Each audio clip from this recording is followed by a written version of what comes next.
사랑하는 시청자 여러분, 다시 뵙게 되어서 감사를 드립니다. 다시 뵙게 된 것은 하나님의 은혜입니다. 그동안 2주를 격주하였습니다. 그 원인은 3월 2일 밤 7시에 붉은 피로 변기에 가득 찰 정도로 계속 쏟아지는 혈류를 막지 못하고 고통 중에 마침내 자동차를 타고 응급실에 가서 응급조치를 취한 다음에 지난 3월 10일 날 수술을 하고 지난 금요일 날 3월 17일 날 퇴원을 하여 어리석은 종이 세 번째 방광암 시술을 받고 출院을 건강한 몸으로 여러분 시청자를 뵙게 된 것을 감사를 드립니다. 이를 위하여 교단의 여러 목사님들과 노예 목사님들의 간절한 합심 기도도 있었음을 하나님께 알고 계십니다. 우리 혈육들의 도움도 있었습니다. 시청자들의 궁금증을 이제 풀어드릴 수 있는 말씀을 드렸습니다. 병석에 쓰러짐으로써 2주 동안을 말씀을 전가하지 못하였음을 새삼 송구스럽게 여기면서 이제 다시 태어난 지 이틀 만에 이 예배를 드립니다.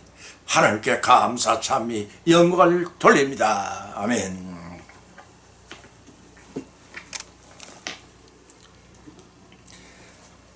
여호와는 너를 지키시는 이시라. 여호와께서 네 오른쪽에서 네 거들을 대신하니 낮의 해가 너를 상하게 하지 아니하며 밤의 달도 너를 해치지 아니하리로다. 여호와께서 너를 지켜 모든 환난에 면하게 하시올 때 영혼을 지키시리로다. 아멘. 이 말씀이 나는 저는 물론이고 시차는 모든 이들에게도 같은 은혜로 축복하시기를 예수님의 이름으로 기원을 드리면서 이제 말씀을 전가하고자 합니다. 오늘의 말씀은 신명기 6장 4절 9절 외에 말씀을 중심으로 해서 우리가 살아가는 동안 축복을 받을 삶을 살 것인가, 조종을 치는 삶을 살 것인가, 요약해서 축복받을 건가, 조종을 칠 것인가 라는 제의 말씀을 상고하는 가운데 은혜받기를 원합니다. 건면함과 태만함은 동전의 앞뒤 면과 같이 항상 따라다니는 것이라 할 수가 있습니다. 건면함에 대해서는 우리나라 속담에 부지런 새가 모이를 더 주워 먹는다고 하였습니다.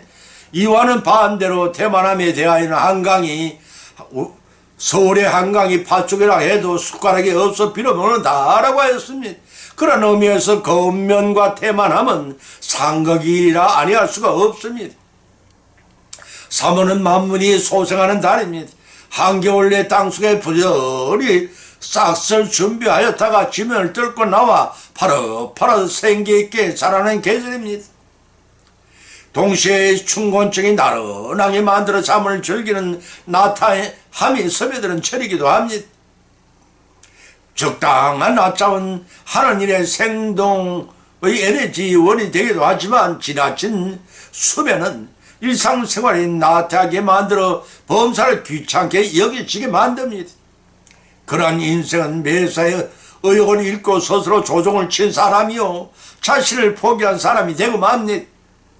반면에 건면한 사람은 소망이 있는 사람이요 범사를 결실해 나가는 사람이요 수확을 거두고 하나님께 영광을 돌릴 줄 아는 사람입니다. 뿐만 아니라 하나님과도 좋은 관계를 유지합니다. 하나님께서도 일하시는 분이시 때문입니다. 그렇지만 이 세상을 살아가는 어떤 사람도 성자 그리스도처럼 계속해서 부지런하고 진지하게 일하지를 못했습니다. 공적인 사역을 통해서 그런 한 가지 일을 끝내면 또 한 가지 다른 일을 시작하셨습니다. 그는 언제나 하나님 아버지의 일을 행하셨습니다. 다시 말해서 그는 하나님 아버지께 그로 하여금 행하라고 그에게 맡겨주신 일들을 부지런히 행하면서 왕결 짓고자 하셨습니다. 자기 일에 건실한 사람은 이런 점에서 주시오 선생님이신 그리스도를 추종하는 사람이라고 할 것입니다. 잠언서 22장 29절에서도 기록하기를 네가 자기 사업에 건실한 사람을 보았느냐 이러한 사람은 왕 앞에 설 것이요 천한 자 앞에 서지 아니하리라고 밝혀놓고 있습니다. 오늘 이 시간에는 권면하여 축복을 받을 것이 나타의 조종을 칠 것인가에 관한 말씀을 성경에서 세 가지 말씀을 발차해 상고하는 가운데 피차의 성령님의 의뢰를 받고 힘입어 귀중한 축복을 받는 귀한 시간이 되시기를 예수님의 이름으로 간절히 축원을 드립니다. 첫째는 자녀의 교육에 건면해야 한다는 것입니다. 신명기 6장 4절을 9절을 쳐다보면 기록하기를 이스라엘아 들으라 우리 하나님 여호와는 오직 하나이신 여호와이시니 너는 마음을 다하고 성품을 다하고 힘을 다해 내 하나님 여호와를 사랑하라. 오늘 내가 네게 명하는 이 말씀에 새기고 네 자녀에게 부지런히 가르치며 앉아있을 때든지 길에 행할 때든지 누워있을 때든지 일어날 때든지 이 말씀을 강론할 것이며 너는 또 그것을 네 손목에 매어 기호를 삼으며 너희 미간에 붙여 표를 삼고 또 네 집 문설주와 바깥문에 기록할지니라고 하였습니다. 본문의 말씀 4절로 9절은 세마의 본문이라고 할 수가 있으며 진정으로 여호와 하나님을 사랑하는 계명과 그 계명을 자녀들에게 철저하게 가르쳐 지키게 하는 내용이 당연히 말씀입니다. 우리나라 속담에 3살 버릇이 8까지 간다는 말이 있습니다. 그 말씀 듣지 않더라도 어릴 때의 신앙 교육은 그 사람의 일평생의 신앙을 좌우하게 됩니다. 요즘 젊은 어머니들이 어린아이들 영어 학원에 입학시켜 앵무새처럼 영어를 조잘거리는 것도 그것 때문일 것입니다. 쇠말은 원래 히브리 어로 들으라 하는 뜻으로서 인간이 반드시 하나님 말씀 귀를 기울이고 반드시 순종해야 한다는 것입니다. 본문은 하나님을 사랑하는 명령 4절과 5절과 하나님의 계명을 자녀들에게 가르쳐 영생을 얻게 하라는 명령 6절로 9절에 관한 말씀입니다. 구체적으로 세마 본문에 가르치고 있는 6가지가 무엇인지 살펴보면 이러합니다. 그 첫째는 하나님의 말씀을 마음에 새겨야 한다는 것입니다. 이는 하나님의 말씀에 확실히 기억하고 자신의 모든 감정과 의미에서 하나님의 뜻이 드러나야 한다는 것입니다. 그 두 번째는 하나님 자녀에게 부모의 말을 부지런히 가르쳐야 한다는 것입니다. 부모는 가정에서 철저한 신앙교육을 실자하여 그의 자녀들의 생명의 말씀을 지키도록 해야 한다는 것입니다. 그 세 번째는 하나님의 말씀을 항상 전파해야 한다는 것입니다. 하나님의 말씀은 가정, 사회 등 어느 곳에서나 대화의 중심이 되어야 하며 하나님의 말씀을 모르는 자에게 가르쳐서 깨닫게 해야 한다는 것입니다. 그 네 번째는 하나님의 말씀을 기호로 삼아야 한다는 것입니다. 하나님의 말씀 모든 행동의 지침이 되어야 한다는 것입니다. 그 다섯 번째는 하나님의 말씀을 인간의 삶의 원초로 삼아야 한다는 것입니다. 하나님의 말씀 모든 생각과 계획과 판단의 원칙과 기준이 되어야 한다는 것입니다. 그 여섯 번째는 하나님 말씀이 항상 생활에 적용되어야 한다는 것입니다. 하나님의 말씀 우리 생활 중심에 자리 짓게 한다는 말씀입니다. 결국 이상의 6가지는 우리가 하나님 말씀을 떠나서는 정령 올바른 삶을 살 수 없다는 교훈을 해주고 있습니다. 때문에 인간이 자신의 존재의 의를 구현하기 위해서라도 우리의 근본 되시는 하나님께 순종은 필연적으로 요청되는 것입니다. 그래서 본문 4절에 들으라. 의미의 쇠만은 단지 행위만이 아니라 듣고 순종하여 지키는 포괄적인 의미가 숨어져 있습니다. 이런 본문 중에서 제일 중요한 말씀은 유일신 사상입니다. 천지 만물을 창조하시고 사람을 조성하셨으며 지금도 살아 한치의 차하고 오차도 없이 우주 만물을 운행하시고 통치하시는 전능의 하나님 뿐인 참신인 여호와 하나님만 성결하는 것입니다. 본문 5절에서 하나님을 사랑하되 마음을 다하고 성품을 다하여 사랑하라고 하였습니다. 전인격과 생명을 다하여 남김없이 사랑하는 뜻입니다. 다시 말해서 온전한 신자에겐 다른 데 눈 돌릴 겨를이 없으며 세상을 사랑하는 사람에게는 하나님에 대한 진정한 사랑 결코 기대할 수 없다는 뜻이기도 합니다. 내 말이 아니라 마태복음 6장 24절 예수님 말씀입니다. 본문 6절로 직전에서는 이 말씀을 마음에 새기고 자녀에게 부지런히 가르치라고 하였습니다. 하나님의 말씀을 마음에 새기고 자녀에게 부지런히 가르쳐서 한 자식도 낙오시키지 말고 천국 벼슬로 만들어 가라 하시는 명령인 것입니다. 이 명령은 지켜도 좋고 안 지켜도 좋은 그런 명령이 아닙니다. 반드시 지켜야 할 지상 명령을 깨닫고 지켜 순종함으로써 온 가족이 온전한 구원을 성취하여 누리시기를 예수님 이름으로 간절히 축원을 드립니다. 두 번째는 자녀 징계에 권면해야 한다는 것입니다. 잠언서 13장 24절을 찾아보면 기록하기를 초다를 참아 못하는 자는 그 자녀를 미워함이라. 그 자식을 사랑하는 자는 건실히 징계하느라고 했습니다. 우리나라 속담에 침소봉대라는 말이 있습니다. 바늘 도둑이 마침내 큰 도둑이 된다는 말입니다. 어느 바닷가에 조그만 마을에 어린 소년이 살고 있었습니다. 날마다 바닷가에 나가서 놀았습니다. 그러던 어느 날 소년은 물새알을 발견해 그것을 양쪽 호주머니에 넣고 얼른 집으로 돌아와 버리게 보였습니다. 소년의 어머니는 아무 말 없이 물새알을 맛있게 요리해 주었습니다. 다음날도 소년은 바닥에 나갔지만 이제는 노는 것 외엔 관심이 없었습니다. 하루 종일 물새만을 찾아 헤맸던 것입니다. 하루는 물새알 하나도 줍지 못하여 힘없이 집으로 돌아가는데 어느 집에서 꼬꼬대거리는 소리가 들려왔습니다. 가까이 가보니 암탉이 알을 낳고 우는 소리였습니다. 소년은 물새알 대신에 그날의 달걀을 가지고 집으로 돌아왔습니다. 어머니는 또 말없이 그것을 요리해 주었습니다. 물새알보다 맛이 훨씬 좋았습니다. 다음 날부터는 소년은 바닷가로 나가는 대신에 누구네 닭이 알을 낳았는지를 살펴보고 그렇게 시작된 소년의 도둑질 버릇은 어른이 되면서 점점 더 담대해지고 규모가 커서 결국 교수대에 매달리게 되었습니다. 사형이 집행되기 전에 그는 말없이 울고 있는 어머니에게 이렇게 말했습니다. 어머니, 제가 어린 시절 물새알이나 달걀을 가져왔을 때 얘야 그것을 제자리에 갖다 놓으렴 하고 올바르게 가르쳤다면 오늘 제가 이렇게 되지는 않았을지도 모릅니다 하는 것이었습니다. 성경은 자식에 대한 책망의 필요성 10가지를 말하고 있는데 그 첫 번째는 책망은 생명의 길로 인도한다는 것입니다. 잠언서 4장 10절로 13절의 말씀입니다. 그 두 번째로 부모의 참사를 알게 한다는 것입니다.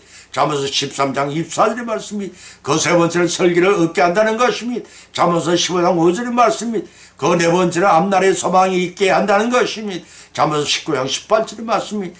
그 다섯 번째는 미련한 마음을 쫓아내는 것입니다.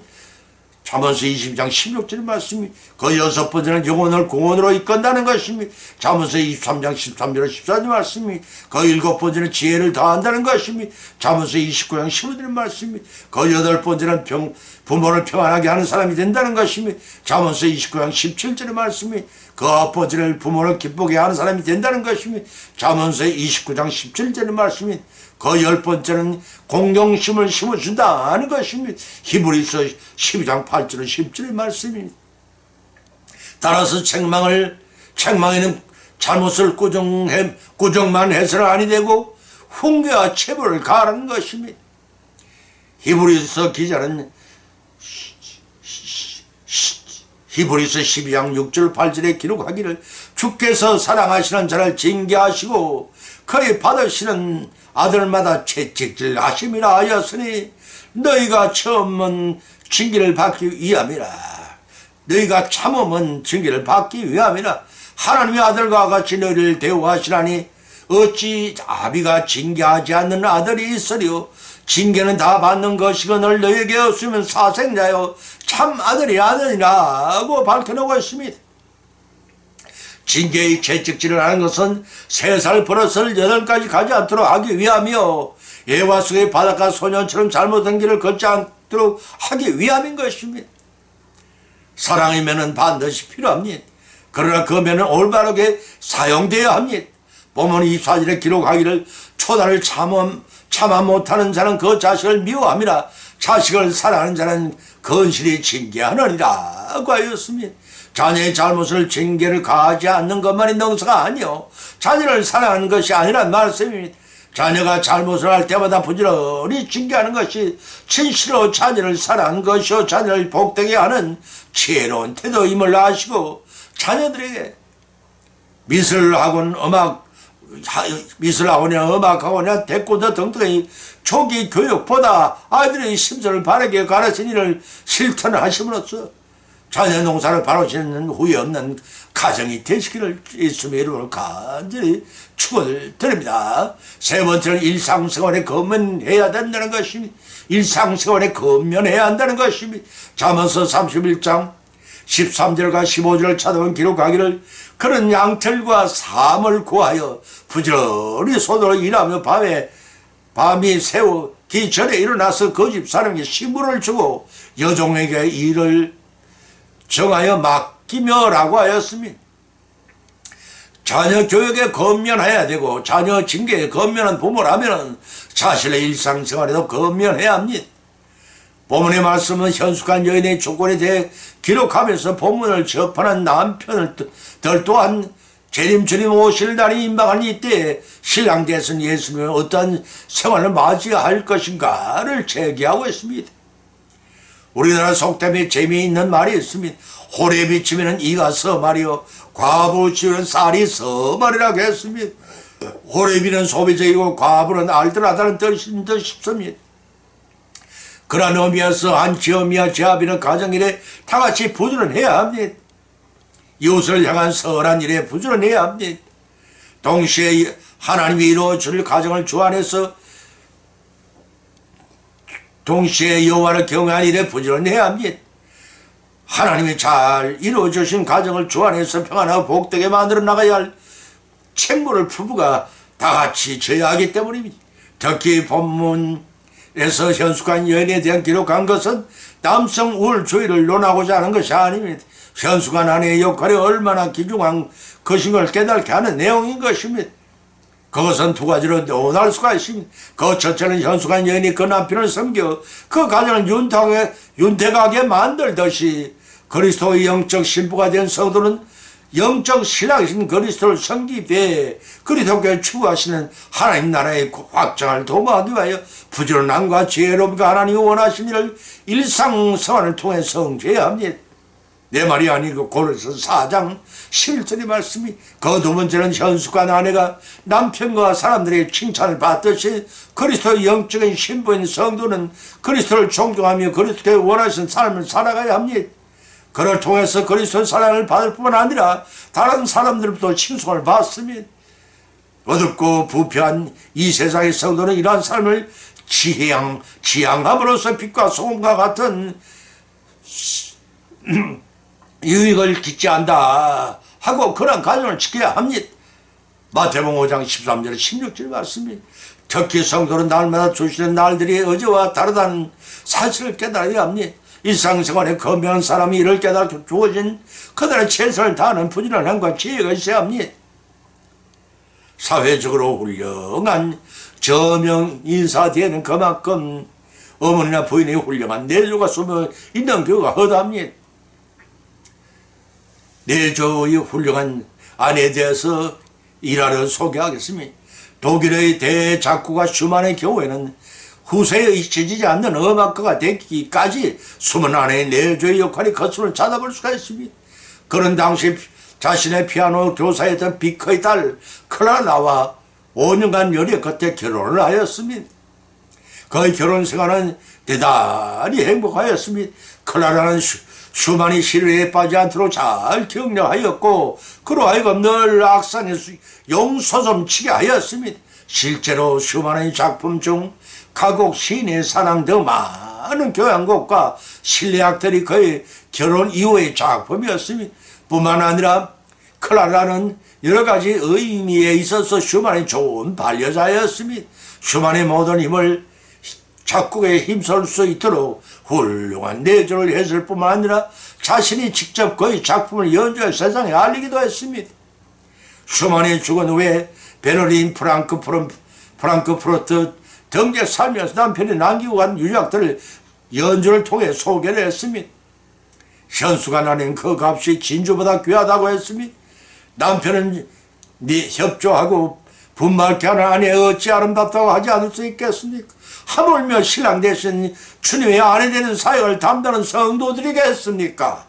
일상생활에 클라라처럼 헌신적으로 권면하며 신랑 대신 주님의 사역을 잘 감당해 나가므로써 칭찬과 상관을 풍성히 받는 피차간이 내주와 되시기를 예수님의 이름으로 간절히 축을 드립니다. 결론을 맺습니다. 오늘의 본 말씀은 상고해 나가는 가운데 각자 믿음대로 은혜를 받았고 또한 세 가지 교훈을 받은 줄 압니다. 그 첫 번째는 성도는 자녀 교육에 건면해야 합니다. 3살 버릇이 8까지 간다고 했으니 유아 시절부터 신앙 교육을 잘 시켜야 시켜서 천국 백성을 만들어 나가는 것입니다. 두 번째는 성도는 자녀의 징계에 권면하는 것입니다. 자녀 사랑은 마음으로 하고 징계를 게을리하여 방종한 자녀를 만들지 말라는 것입니다. 세 번째는 성도는 일상생활에 권면하는 것입니다. 신랑 대신 주님이 언제 오실지라도 기쁘고 영접한 삶을 살라는 것입니다.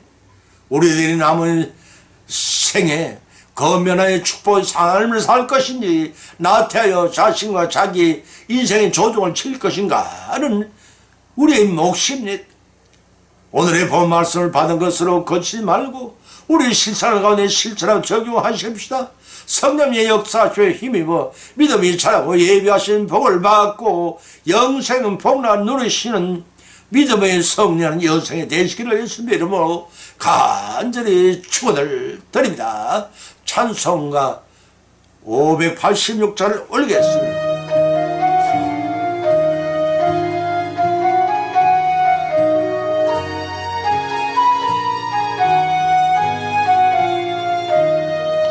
어느 민족 누구에나 결단할 때 있나니 참과 거짓 싸울 때에 어느 편에 설 건가 주님 주신 새 목표가 우리 앞에 보이네. 빛과 어둠 사이에서 선택하며 살리라. 고상하고 아름답다 진리 편에 서는 일 진리 위에 억압하고 명예이익 잃어도 비겁한 자 물러서나 용감한 자 구세게 낙심한 자 돌아오는 그날까지 서리라.